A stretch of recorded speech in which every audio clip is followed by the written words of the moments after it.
what I have right now as an extraordinary team that is reinvigorated, that is ready to step up and fight for the big things for Canadians, is a team that I'm very, very much looking forward to working with. You would have thought that seeking a majority government and then getting relegated to a minority government would have chastened Justin Trudeau just a little bit. But yet Parliament hasn't resumed. It's been over a month since the election. Warren Kinsella is one of the best political minds in this country, has worked for numerous Liberal cabinet ministers, the former Prime Minister, Jean Chrétien, and is here to sort of unpack some of this for us. All right, Warren, we have a newly minted cabinet. Let's start there. What was that message that Justin Trudeau sent unveiling his cabinet? What was the message sent to Canadians? My expert opinion is his message to Canada is go to hell, Canada. This is a guy, you look at who he's put, a former Greenpeace activist, the guy is very extreme, wants to landlock oil in Alberta as his Minister of the Environment. He's got Melanie Joly, who has been distinguished by failure throughout her run in cabinet, is now our face internationally. And then, of course, we've got Justin Trudeau still. Justin Trudeau, running off to Tofino on the day of Truth and Reconciliation, indicating he has learned nothing from the election. So I think this is the great big go to hell Canada cabinet. Warren, we certainly know that Justin Trudeau's father never had any hesitation to give his middle finger infamously to the West. We certainly know that he has followed certain aspects of his father's footsteps, but not a lot of substance when it comes to not only this cabinet, but certainly when it comes to the policies that this government is trying to unveil. The notion that they're going to bring back this very controversial bill of basically regulating the internet, regulating our speech. Some would argue that should have just stayed dead on the order paper in the last Parliament. But yet the new minister, Pablo Rodriguez, Warren, is ready to bring this back right away. And just to parse this, it's really about the Liberals controlling the speech of those who disagree with them, which very much could be this conversation you and I are having. Yeah, I think, Rodriguez announcing as he did that Bill C-10 is coming back, for me means two things. Firstly, as you point out, C-10 is the most comprehensive attempt to control the internet in the Western world.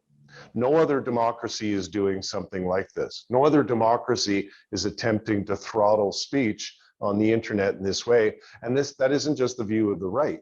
That is the view of people like Michael Geist at the University of Ottawa, who said it is dangerous. It's a dangerous bill.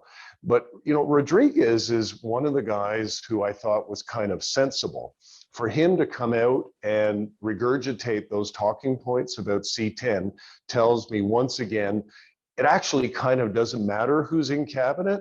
This government is run by unelected staffers in the office of the Prime Minister. They are the real power. They're the ones who determine that C-10 and some other bad policies need to keep going forward.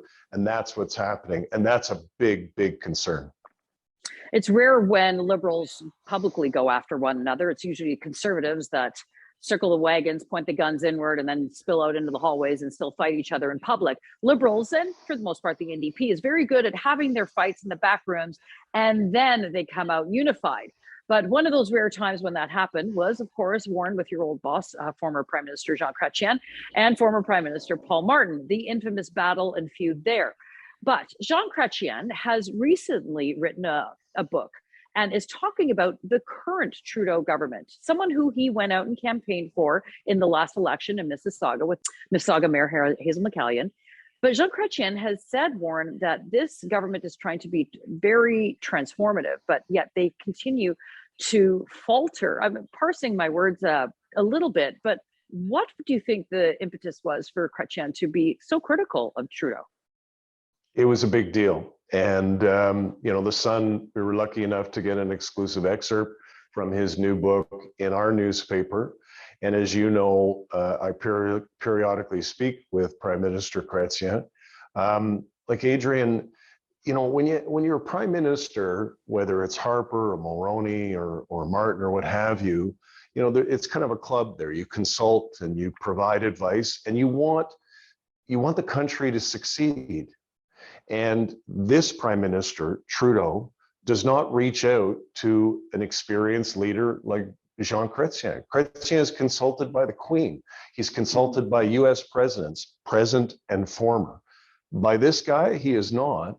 And, that's, I think, Justin Trudeau's loss. And I think for Chrétien to come out and say what he said in the way that he said it was a big deal. Yes, he attended that rally in Mississauga during the election with Hazel McCallion, but he did that for the Liberal Party brand. He did not do that for Justin Trudeau. You can take my word on that. He did that for the Liberal Party, which he grew up in, right? And which he ran for 40 years and never lost an election. But he didn't do it for Justin Trudeau. Is there any love lost there? I don't think so. And I think a lot of Chrétien and Martin and Turner Liberals are not going to be very sad when they see Mr. Trudeau go. Well, there are very weighty and big issues that face Canadians coming out of the pandemic, and there are massive financial issues, not the least of which, of course, is the rising rate of inflation. It doesn't seem that the Trudeau government really wants to address that or look at that, but there's a long list of things that this new parliament is going to have to consider, not the least of which was a recent announcement by with the newly really appointed Finance Minister Chrystia Freeland and Deputy Prime Minister, $7 billion of spending for new programs to help offset the ones that have expired. Those programs, of course, announced during COVID for rent relief and income subsidization, business subsidies, et cetera, Warren. These are things that Parliament should be discussing. Our elected officials should be provided the opportunity to weigh in on them, because these programs should be very targeted. They're big spending programs. One of the things we saw very clearly in this election was that Canadians are expecting big things to be done by Parliament and by this government. Yet, Parliament is still not going to be resuming for nearly another month. Is it that Trudeau has realized that governing is hard and campaigning is more entertaining? Why won't the Parliament be resumed quicker? Well, on your first point about the policies, the question I've got as somebody, I came up within the Chrétien tradition, which is, fiscally conservative and socially progressive. You can't pay for social programs if you don't have the dough.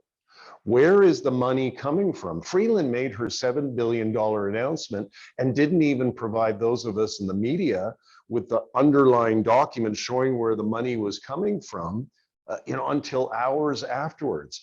These guys, they're like the Socreds of old, in my home province of Alberta. I think they're just printing money in the back rooms, and they think that it's going to last forever. That's problem number one. But problem number two is by delaying the return of Parliament. This is the Prime Minister came out in August and said, I'm going to have an election because we have big choices to make, and it's consequential and it's pivotal and all that kind of hooey. And then as soon as the election's over, well, we all thought he'd be rushing back into Parliament because it's so consequential. Well, here we're waiting months before Parliament comes back. This guy is just full of it. And I think with his cabinet shuffle, with his trip to Tofino, with his behavior just across the board since the election, this guy is saying, go to hell, Canada. I don't really care what you think. And in the meantime, we all look to find out who the adult in that room is going to be. Log on to Facebook and Twitter. Let us know what you think. And don't forget to subscribe to our YouTube channel. But we also have a number of newsletters to keep you informed and keep you entertained. So please subscribe.